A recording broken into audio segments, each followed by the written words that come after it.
Alright, real quick, let's look at SRGA for one of the subscribers on,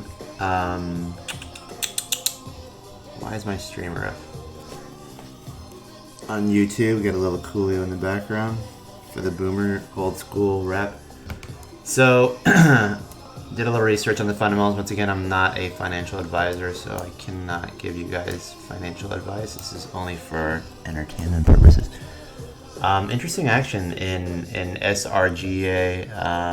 Not a big short interest, so this move was not short covering. So when you have a big volume drop like this, and you literally regain all of the move and go right back to the 200-day moving average. I'm not sure what caused this move. I didn't look into the news on it, but I kind of like it technically. If we run a Fibonacci from the top to the bottom of this recent pullback, I usually don't like to do wicks, but you get the gist of it. And a tail like that I think is important because of the volume. Tremendous volume move. In fact, I'd be interested to see what this looks like on a Fibonacci. I mean, I'm on a Heikinaishi candle. Okay, it's still red, so definitely was some selling there, but they bought it up the next day, and there was no continuation move to the downside, which is bullish. I would say it was just short covering, but the short interest on the stock's literally around 5%. So let's look at it this way. The 50% retracement level is $2.14, which ironically is the top candle of the hump here from the recent pullback. If this stock was going to continue a downward trajectory, you probably would have taken the 50 break pivot here, and you'd have a little bit of a line that comes across this way here, which kind of coincides with the 20-day moving average. But now the 20 and the 30, 50 are curling back up again. You did have a negative crossover, but the trajectory right now says they're going to cross back to the upside. It would have been nice to see a little more follow through volume. But it's understandable that breaking the pivot breakdown and then reversing above the 2-day prior candle, you get a huge move here.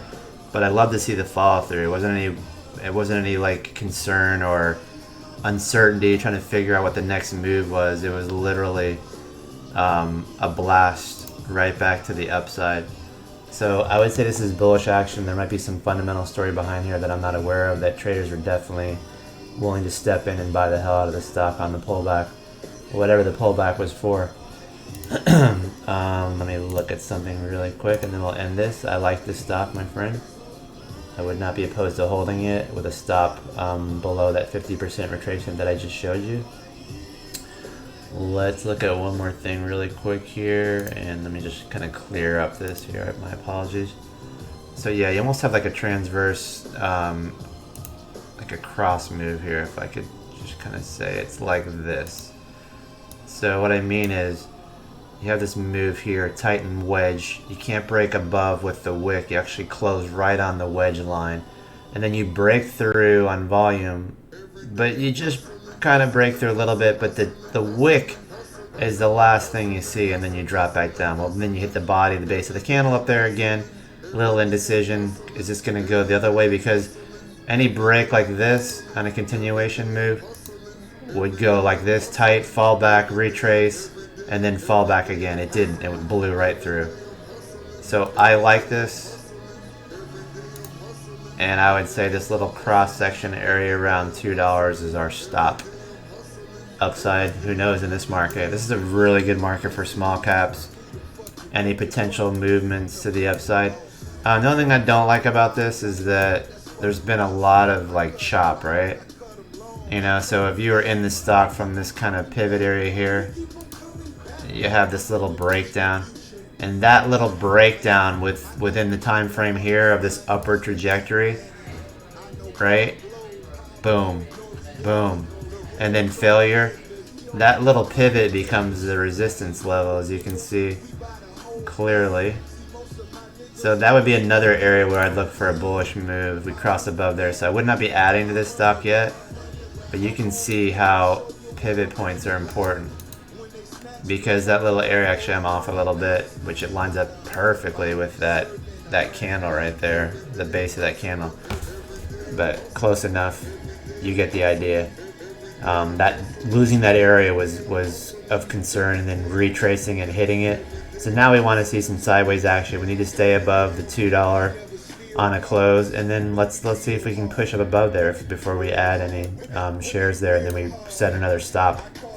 So we get above that 264 in a couple days close, you can add to it, and then maybe we'll put our stop somewhere below like 250, or maybe the top of this prior candle at 243.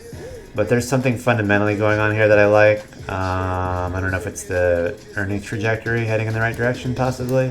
And we do have earnings coming up, so maybe they're expecting something good. Why is that doing that? It shouldn't be doing that. And let's close it out. I gotta go to bed.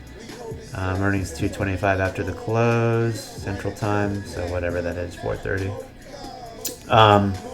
So yeah, kind of interesting, but a little choppy.